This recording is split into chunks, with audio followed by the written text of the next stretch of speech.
Hello everyone, welcome to study with Simran. तो आज मैं आप लोगों से डिस्कस करने वाली हूँ कि सीबीएसई का टर्म 2 का 2022 का एग्जाम पैटर्न क्या होने वाला है। तो एक बार हम वो डिस्कस कर लेते हैं क्योंकि काफी बच्चों को कंफ्यूजन हो रहा है कि ऑब्जेक्टिव क्वेश्चंस होंगे, सब्जेक्टिव क्वेश्चंस होंगे, सीबीएसई सारे के सारे एक्सपेरिमेंट्स इसी बैच पे क्यों कर रहा है। ये सब चीजें हम इसमें समझने की कोशिश करते हैं। तो सीबीएसई ने अगर अपनी वेबसाइट में एक नोटिफिकेशन डाला है, वो नोटिफिकेशन ये कह रहा है कि सीबीएसई, अभी स्टेट बोर्ड्स ने तो ऐसा कुछ डिसाइड नहीं करा है, लेकिन सीबीएसई का डिसीजन ये आया है कि सीबीएसई आपके सैंपल पेपर, दो टाइप्स के सैंपल पेपर को पब्लिश करेगा, दो टाइप के सैंपल पेपर निकालेगा। एक तो होंगे ऑब्जेक्टिव और एक होगा सब्जेक्टिव। जैसे हमें पता है कि सीबीएसई ने इस साल की स्टार्टिंग में ये कह दिया था कि इस बार जो सिलेबस होगा वो टर्म 1 और टर्म 2 में डिवाइडेड होगा।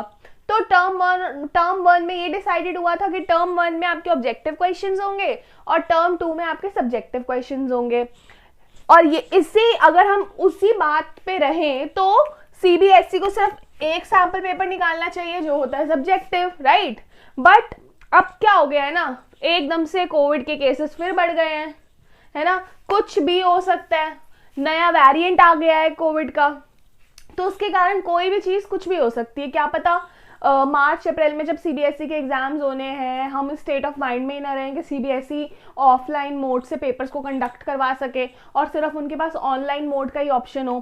तो अगर सीबीएसई के पास उस टाइम पे इफ यहाँ पे पॉसिबिलिटी क्या है कि अगर ओमिक्रॉन वेरिएंट बढ़ जाता है, अगर कोविड के केसेस इतने पीक पे हो जाते हैं कि स्कूल खुलना पॉसिबल ही नहीं हो पाता, तो सीबीएसई ने डिसाइड करा है वो ऑब्जेक्टिव फॉर्म में पेपर लेगा। ठीक है, ऑब्जेक्टिव फॉर्म में पेपर लेगा। तो ऑनलाइन अगर एग्जाम्स होते हैं तो ऑब्जेक्टिव फॉर्म ही सीबीएसई के पास रह जाता है ऑप्शन, है ना, कि ऑब्जेक्टिव ही हमें लेना पड़ेगा।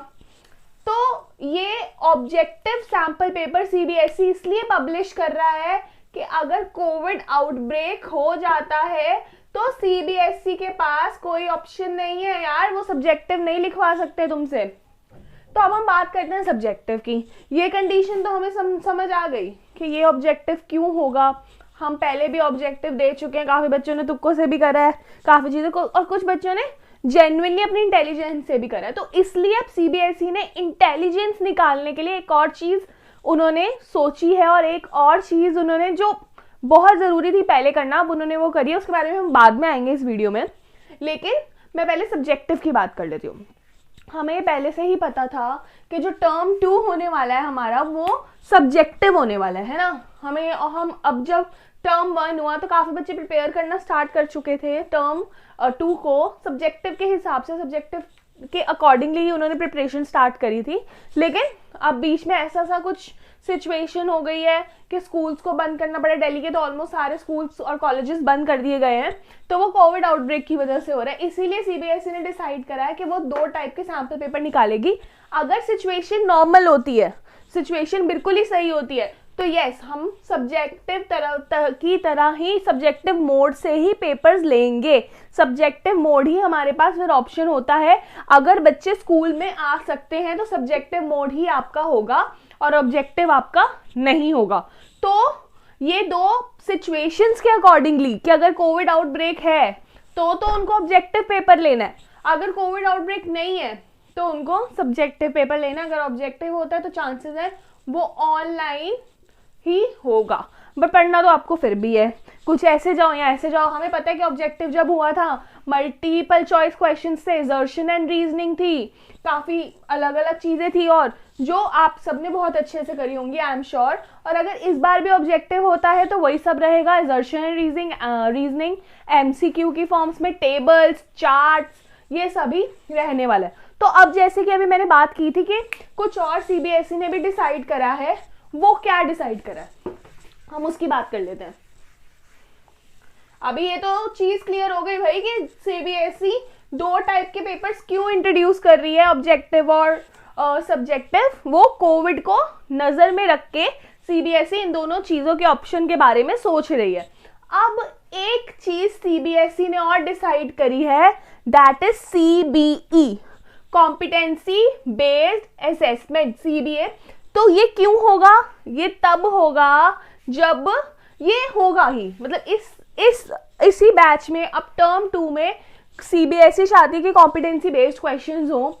कॉम्पिटेंसी बेस्ड क्वेश्चंस कौन से होते हैं? कॉम्पिटेंसी बेस्ड क्वेश्चंस वो होते हैं कि जो बच्चे की रियल इंटेलिजेंस पे, रियल लाइफ पे बेस्ड चीज़ें हैं और वो अपनी इंटेलिजेंस के हिसाब से उन क्वेश्चंस को कैसे सॉल्व करेगा, that is your competency based. इसको हम कॉम्पिटेंसी बेस्ड कहते हैं। तो CBSE ने डिसाइड करा कि वो आप कॉम्पिटेंसी बेस्ड क्वेश्चंस भी लाएगी। वो क्यों लाएगी?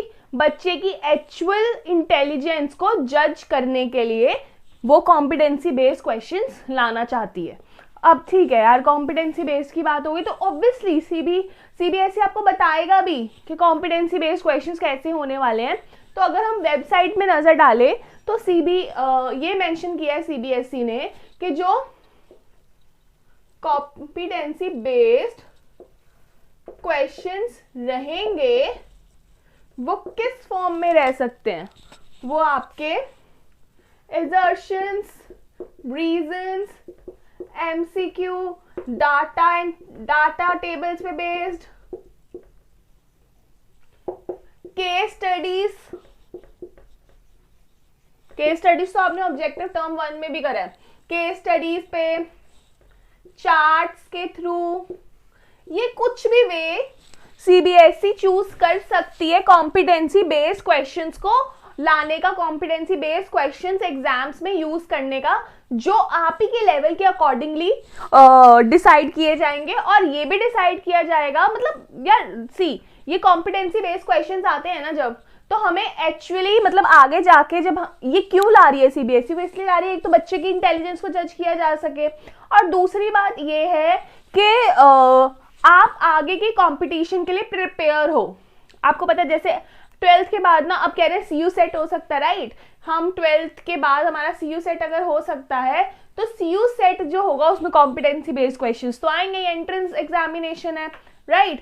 तो उसके लिए CBSE आपको पहले से ही प्रिपेयर करना चाहती है कि पहले से ही आप प्रिपेयर रहो और उन एग्जाम्स को आप अच्छे से परफॉर्म करो। तो आपके लिए भी बेटर है, स्टूडेंट्स के लिए भी बेटर है कि वो जितने अच्छे से वो इन क्वेश्चंस को अभी से करना स्टार्ट होंगे, 10th वाले, 11th वाले, 12th वाले, उनका लेवल आगे के लिए भी और स्ट्रॉन्ग होता जाएगा। तो कॉम्पिटेंसी बेस्ड क्वेश्चंस बहुत ही जरूरी थे पहले भी और अब भी। तो CBSE आपको इसमें आपकी इंटेलिजेंस के अकॉर्डिंगली जज करेगा।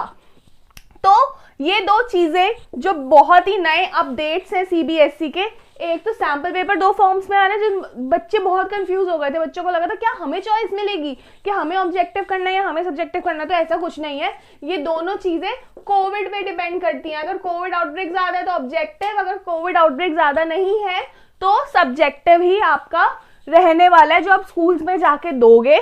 और उसका कुछ भी हो सकता है, CBSE नहीं चाहती यार, ये भी हो सकता है कि फर्दर एग्जाम्स डिले हों, मगर इतना भी डिले नहीं कर सकती CBSE कि अगले सेशन को स्टार्ट करने में उनको प्रॉब्लम हो।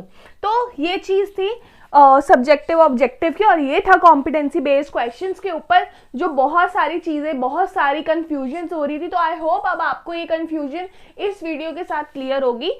तो आप इस वीडियो को प्लीज पूरा देखें, लाइक करें, कमेंट करें, सब्सक्राइब करें मेरे चैनल को, and do not forget to press the bell icon. Thank you.